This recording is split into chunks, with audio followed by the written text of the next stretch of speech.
नमस्कार, मैं विष्णु शर्मा आप सभी का आपके ही अपने चैनल विष्णु एटीपी में हार्दिक स्वागत करता हूं। और आज मैं आपको बताने वाला हूं गूगल ट्रांसलेटर। जी हां, गूगल ट्रांसलेट के बारे में, जो कि एक वेबसाइट है जिसमें आपको क्या होता है, बहुत ही सरल तरीके से आप किसी भी लैंग्वेज को किसी अदर लैंग्वेज में ट्रांसलेट कर सकते हैं। जी हां, बहुत ही सरल तरीका है, वही आपको आज मैं बताने वाला हूं। यहाँ पर जगह इसलिए मैंने छोड़ा स्पेस, आप बोलेंगे साइड में कैसे बैठे सर, तो यहाँ साइड में आपको मैं दिखाने वाला हूँ कि आपको कैसे यूज करना है। बहुत ही ज्यादा फायदेमंद होने वाली है।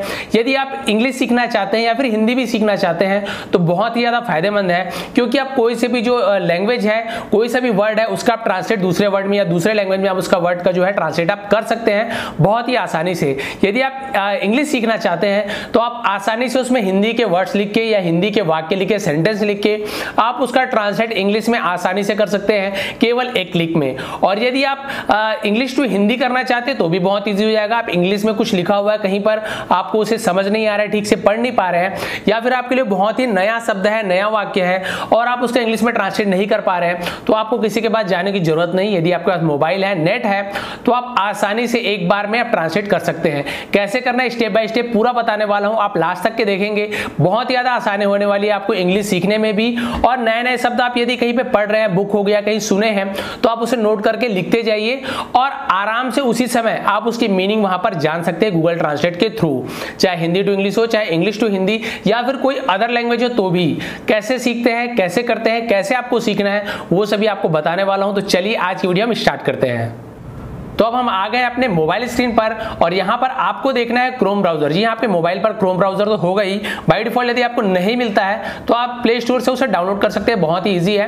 क्रोम ब्राउजर वैसे सभी मोबाइल में रहता ही है। तो क्रोम ब्राउजर में चले जाएंगे आप और आपको क्या करना है, यहाँ पर सर्च का ऑप्शन रहता है, जहाँ पर आपको यहाँ पर सर्च करना है गूगल ट्रांसलेट या फिर गूगल ट्रांसलेटर। जो भी सर्च करेंगे आपको मिल जाएगा। और यदि आपको लिंक चाहिए तो मैं डिस्क्रिप्शन में दे दूंगा, आप वहाँ क्लिक करेंगे, सीधा वहाँ पर उस साइट पर पहुँच जाएंगे।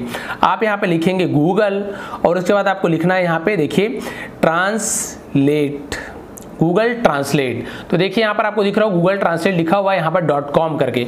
इसे आपको सिंपली क्लिक करना है। जैसे आप क्लिक करते हैं यहाँ पर, तो ये आपका वहाँ पर जो आपका पेज खुल जाएगा, इस प्रकार का पेज देखिए आप यहाँ पर खुल जाएगा। ये रहा आपका पेज खुल गया है। यहाँ पर आपको क्या करना है, सिंपली बहुत ही इजी, आपको कुछ नहीं करना है। यहाँ पर देखिए लैंग्वेज दिया हुआ है, लेफ्ट में देखिए और ये राइट में देखिए।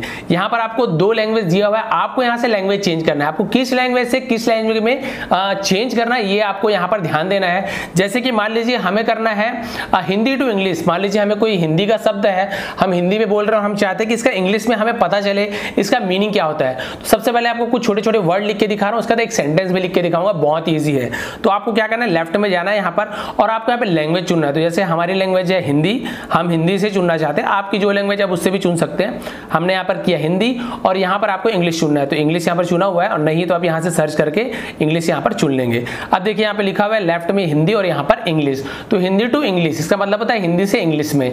अब हिंदी में आपको जैसे कोई भी शब्द, बहुत ही सिंपल शब्द आपको बता रहा हूँ, जैसे कि आम, आपको बताने के लिए कि सही काम करता है कि नहीं। तो यहाँ पर सिंपली आपको लिखना है हिंदी में आम। देखिए हमने आम लिखा, तो आप देख सकते हैं वहां पे नीचे लिखा हुआ आ गया मैंगो। तो आम को मैंगो बोलते हैं। देखिए आपने हिंदी में लिखा और वहां पर मैंगो लिखा हुआ आ गया। आपको क्या करना है, हिंदी जो फॉन्ट होता है टाइपिंग वाला, उससे भी आप यूज कर सकते हैं। यदि हिंदी जो फॉन्ट वाला जो गूगल इंडिक होता है, उससे आप हिंदी फॉन्ट आप उससे आप डाउनलोड कर सकते हैं, टाइप कर सकते हैं। उससे क्या हिंदी में लिखने में आपको आसानी होगी। अब आपको सिंपली यहाँ पे जो वर्ड आपको नहीं आ रहे हैं हिंदी के, जैसे आपको इंग्लिश में चाहिए, तो मान लीजिए हिंदी में मैं देखता हूँ, जैसे कि हम देखना चाहते हैं परीक्षा। मान लीजिए हम लिखते हैं यहाँ पे परीक्षा। तो परीक्षा का क्या होता है इंग्लिश में, आप देखिए यहाँ पे थोड़ा सा इंटरनेट यदि आपका फास्ट हो तो जल्दी से दिखेगा, लेट हो थोड़ी देर में दिखेगा। तो देखिए परीक्षा मैंने यहाँ पे हिंदी में लिखा और नीचे आप देख सकते हैं एग्जाम। और यदि आपको उच्चारण करने नहीं आ रहा है तो नीचे आप देखेंगे यहाँ पे, देखिए यहाँ पे स्पीकर बना हुआ है, सब टच कीजिए, एग्जाम। देखिए उसे उच्चारण करके बताते हैं एग्जाम। यहाँ पर ऊपर परीक्षा, परीक्षा, और आप नीचे जब करेंगे तो एग्जाम, एग्जाम। देखिए एग्जाम, तो उसका उच्चारण भी वो करके वहां पर बताता है। आप जो भी लिखेंगे यहाँ पर। और उसी प्रकार से एक मैं आपको वाक्य लिख के दिखाता हूँ, बहुत ज्यादा लंबा आपको वीडियो नहीं बनाऊंगा क्योंकि आपको समझ आ गया किस प्रकार से करना है। अब यहाँ पर आपको एक वाक्य लिख के दिखाता हूँ। जैसे मैं लिखता हूँ कि मैं बाजार जाता हूँ या फिर मैं बाजार जा रहा हूँ। मान लो मैं लिख देता हूँ यहाँ पे मैं बाजार जा रहा हूँ। तो देखिए नीचे वहां पे उसका आप देखेंगे जस्ट के नीचे आप तुरंत वहां पे आपको क्लिक करने की आवश्यकता भी नहीं है, जस्ट वहां पे मैंने ऊपर लिखा मैं बाजार जा रहा हूं और नीचे देखिए वहां पे इंग्लिश में ट्रांसलेट भी हो गया I am going to the market, और ये बिल्कुल सही है। देखिए यहाँ पर बिल्कुल सही ट्रांसलेट करके देता है, आपको यहाँ पे कोई डाउट नहीं होने वाला है, बहुत ही आसानी से और सरल तरीके से आपको ट्रांसलेट करके देता है।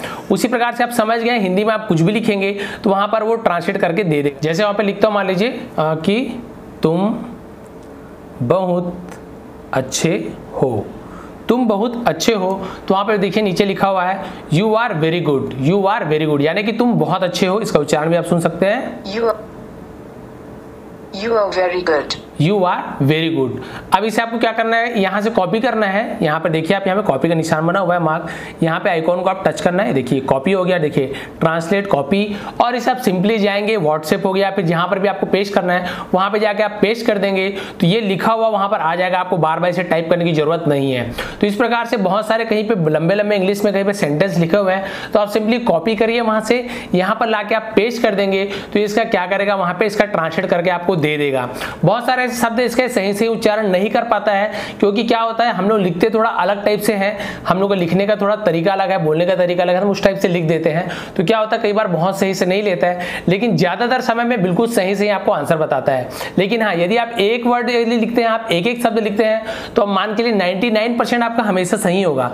जैसे कि मान लीजिए एक शब्द यदि लिखते हैं तो आपका हमेशा इसमें सही होगा। जैसे कि मान लीजिए मैं यहाँ पे लिखता हूँ कि शहर, मान लीजिए मैंने लिखा यहाँ पर ये शहर, तो आप देखेंगे शहर का यहाँ पे ट्रांसलेट जब हम करते हैं तो आप देखिए शहर का लिखा हुआ है सिटी, देखिए शहर का लिखा हो गया सिटी। उसी प्रकार से यदि मैं यहाँ पे लिखता हूँ कि सूरज, मान लीजिए हमने लिखा सूरज, तो आप सूरज का देखेंगे यहाँ पर देखिए सन, सूरज का मतलब होता है सन। तो यहाँ पर यदि आप एक सेंटेंस लिखते हैं, जैसे कि मान लीजिए एक और शब्द ले लेते हैं, मान लो यहाँ पर लिखता हूँ मैं पर्यावरण, मान लीजिए लिखा मैंने पर्यावरण, अब यहाँ पर पर्यावरण लिखा, अब आप नीचे देखिए एनवायरनमेंट, आप देखिए एनवायरमेंट, यहाँ पे क्या करता है वो सीधा उसका वहां पे ट्रांसलेट करके भी बता दिया। और आप यदि सिंगल वर्ड लिखते हैं तो आपके लिए बहुत आसान होगी, क्योंकि सिंगल वर्ड को तो गलत बताता ही नहीं है। हाँ जब लंबा सेंटेंस लिखेंगे तो वहाँ पे लिखने में कुछ गलतियां हो जाती हैं हमसे, जिससे कोई कई बार गलत मतलब गलत नहीं बताता है, वो शब्द के हिसाब से वो ट्रांसलेट कर देता है। तो होता क्या है कई बार कुछ चूक हो जाती है। लेकिन यदि इस प्रकार से आप करते हैं हिंदी में, हिंदी टू इंग्लिश या फिर इंग्लिश टू हिंदी, यदि हम चेंज कर दिए तो देखिए एनवायरमेंट यदि लिखते हैं तो उसका वातावरण ये क्या करता है चेंज करके आपको तुरंत बता देगा। तो इससे ये फायदा होता है गूगल ट्रांसलेट से। उसके नीचे आप देख सकते हैं इसी जो शब्द से रिलेटेड, वातावरण से रिलेटेड, और उसे क्या क्या कहते हैं, देखिए यहाँ पे एटमॉस्फेयर, उसे एटमॉस्फेयर भी कहते हैं जो वातावरण को है, परिवेश को एनवायरमेंट भी बोलते हैं। तो उससे रिलेटेड जो भी शब्द हैं जो एक ही प्रकार के होते हैं, इसका मान के चलिए जिसका मीनिंग एक प्रकार से होता है, तो उससे रिलेटेड बहुत सारे शब्द भी यहाँ पर दिए होते हैं, जिसे हम पर्यायवाची शब्द कहते हैं इंग्लिश में, हिंदी में। उसी प्रकार से यहाँ पर बहुत सारे शब्द भी दिए रहते हैं, इसके और भी मीनिंग होते हैं। उसके नीचे कुछ यहाँ पर उसके बारे में और भी लिखा होता है, जिसका भी ट्रांसलेट आप आसानी से कर सकते हैं। तो सिंपली आपको यहाँ पे लिखना है, यहाँ पे उसका आंसर मिल जाएगा।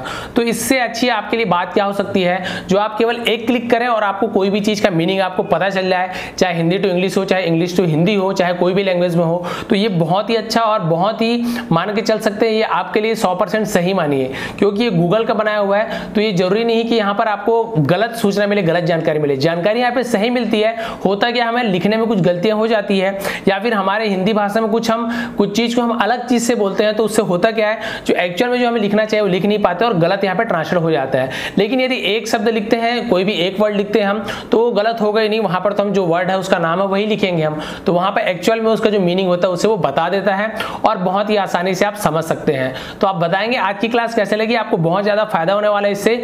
आप रोज क्या कीजिए, मैंने आप पहले भी आपको बताया है, 10-10, 20-20 आपकी जितनी कैपेसिटी है, आप नए शब्द, आपको जहां भी नए शब्द मिलते हैं, चाहे कहीं बाहर बोर्ड में लिखा हुआ मिल जाए, कहीं बुक में मिल जाए, कहीं टीवी में दिख जाए, या कहीं पर भी मोबाइल में ही आपको नया दिख जाए और आपको उसकी मीनिंग नहीं पता है, तो आप उसे क्या कीजिए कॉपी में नोट कर लीजिए, या फिर मोबाइल में नोटपैड में आप उससे सेव करके रख सकते हैं, लिख के रख सकते हैं। और बाद में क्या कीजिए गूगल ट्रांसलेट में जाइए, वहां पे उसका मीनिंग आपको पता चल जाएगा। यदि हिंदी में लिखा है इंग्लिश में जानना है तो भी, हिंदी से इंग्लिश में जानना है तो भी, इंग्लिश टू हिंदी जानना है तो भी आपको आसानी से वहां पे पता चल जाएगा केवल एक क्लिक में। तो देखिए आपके लिए कितने फायदेमंद है। बहुत से लोग को पता तो था लेकिन यूज करने सही से नहीं आता था, तो आज मैंने कंप्लीट बता दिया ये भी आप लोग के लिए फायदे के लिए, इसलिए मैंने इसे बताना जरूरी समझा, क्योंकि बहुत से लोग मुझे बार बार नीचे कमेंट करते थे सर इसका मीनिंग क्या होगा, इसका क्या होगा, तो मैं सभी का आंसर तो नहीं दे पाता था। इसलिए मैंने क्या किया, जरूरी समझा कि आप इस प्रकार से सर्च मारे तो आपको जरूरी नहीं कि आपको उसका आंसर आता है कि नहीं, लेकिन ये जो मोबाइल है आपको आंसर बता देगा। उसके बाद जब आपको पता चलेगा तो आप उसे याद भी कर लेंगे, तो अगले बार यदि मोबाइल नहीं भी है तो आप उसकी मीनिंग आसानी से जान जाएंगे। तो बताएंगे आज की क्लास आपको कैसे लगी, थोड़ी भी पसंद आई हो तो जरूर लाइक करेंगे, ज्यादा से ज्यादा इसे शेयर करें ताकि जिनको भी आवश्यकता है इस एप्लीकेशन की उस तक मिल सके। और यदि आप नए हैं तो चैनल को सब्सक्राइब जरूर करें और बगल में बेल आइकन को दबाएं, क्योंकि ऐसी हिंदी, इंग्लिश और व्याकरण संबंधी वीडियो मैं बनाते रहता हूं जो आप तक सबसे पहले पहुंच सके। आप सभी का बहुत बहुत धन्यवाद।